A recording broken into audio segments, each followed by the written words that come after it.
Sabi ni Kiko Matos sa akin, hindi na siya umiinom. May-meet niya daw ako, first time namin nag-meet, hindi na daw siya umiinom. So sabi ko naman, okay lang, mag-meet tayo, kahit di ka na umiinom. Okay lang naman sa akin wala namang problema. Ang sa akin lang, hindi ko alam kung anong ano.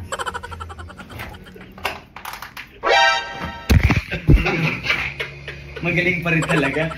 Magaling pa rin. Magaling. Magaling pa rin talaga. Nadaklot. Pero hindi na daw siya umiinom niyan, ha? Hindi na. Magpakasaya lang naman ako. Grabe ka naman. 6 AM guys.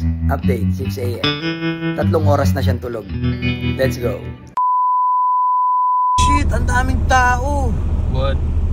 Unang lapag ng Tambay Light, grabe daming tao, men. Shit.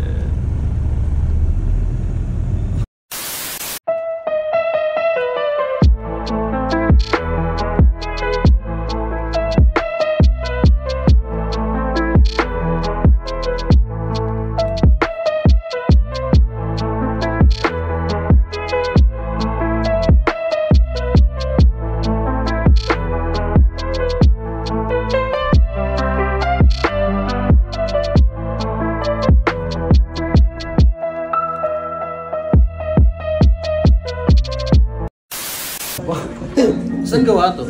Ito sa Spain. Gawa to sa Spain, no? Si Jose ang nagbote nito sa Spain. Si Jose? Partner natin. Si Jose. Pangalan ng tatay ko yun Jose. Totoo ba? Baka tatay ko. Baka tatay mo. Si Jose Esteves. Ayan. Ay, hindi Mados. Produkto de Tambay. Ayan. So yan imported from Spain. Sinashot namin ni ngayon, Idol Kiko.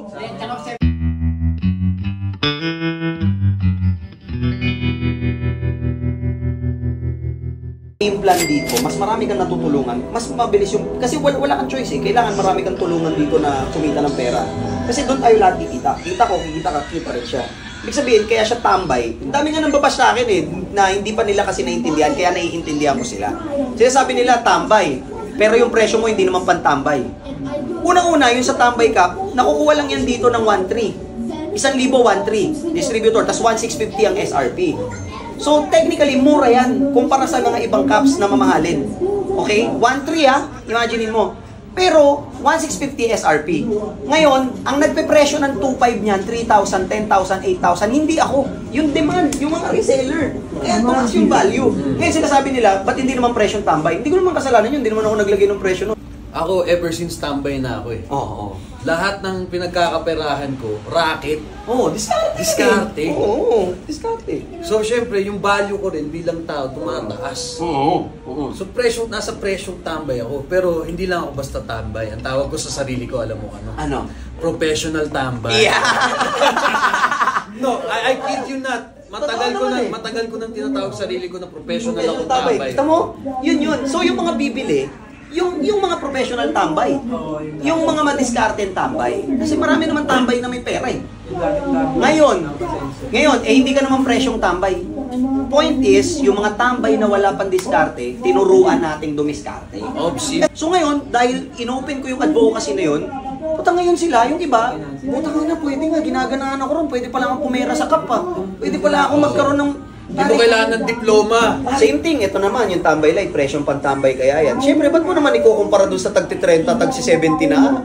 Diba? Saka yun ba't mo ganun Ang nakakatawa doon, bakit hindi tambay pero hindi presyong pantambay? Bakit kailangan ba ang value ng tambay mababa? Mababa? Ang galing mo, putang ina. Di ba pwedeng tumaas ang value ng tambay? At saka kung magsama-sama lahat ng tambay, malakas na network yun. Malakas yung community net. At sabi ko nga, maraming mga tambay na madidiskarte talaga magaling. Hindi lang nila nagagamit sa tamang paraan. Exactly. Maraming tambay na may potensyal. May potensyal, pero hindi nila magamit sa tama Hindi nagkakaroon ng opportunity.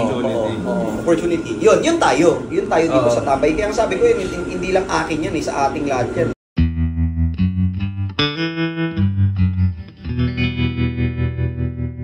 Actually, nag-comment lang ako kagabi. Sabi ko, Tol, salute. Gumanon lang ako. Kinilig nga ako noon Uy, tangina. Comment sige ko. Kasi syempre kahiyaan yan Kahiyaan yan, di ba? So, ganun sa akin. At syempre, hindi naman ako professional na direktor, di ba? Eh kayo, Diyos ko, tagal nyo na rin sa industriya, lalo sa pag-arte. Pare, kung sa mga hindi nakakaalam, alam nyo kasi si Kiko Mato sa vlog-vlog lang. Pare, matagal nang mahusay na aktor to, pare. Oh, yeah! Maraming malulupit na pelikula to. Iba to, pare. Wala alam ko, ex nito si Joke lang. Siyempre, hindi nga eh. Buti yun lang alam mo. Cut mo yan ah.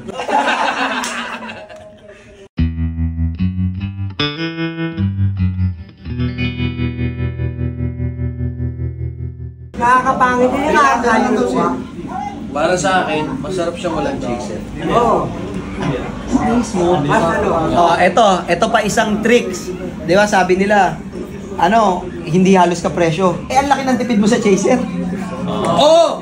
Oh! Ang laki ng tipid mo sa chaser, oh. Tingnan mo, nagigilo lang kami, oh. Nasasarapan si Kiko Mato, oh. Wala kami chaser, pare. Wala kami chaser. Yelo lang.